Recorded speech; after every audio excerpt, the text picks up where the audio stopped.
Айрыкча мисалы бизде шариятыбыз боюнча үйлөнгөндө аял затына карата милдет, аял затынын күйөөсүнө карата милдеттер бар. Мисалы бизде алып карасак, эркек үйлөнгөндөн кийин аялга карата 3 милдети бар эркектин. Биринчи, аялдын тамак ашы, жатаканасы, кийим кече. Демек, 3 нерсе менен аял затын камсыздаш керек эркек. Эми кийим кече дегенде ошол эмне? Кие турган кийимдер үшүбөй турган, ошо элдин арасында өтө жупун болуп калбай турган эмне? Кийимдерди кийиш керек. Тамак ашы.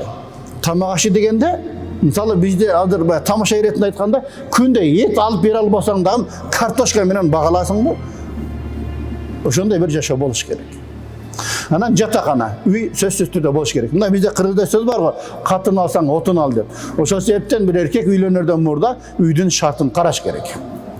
Үйдүн шартын караш керек. Үй жылуураак болуш керек. Ошо жуунуп тарана турган жери болуш керек.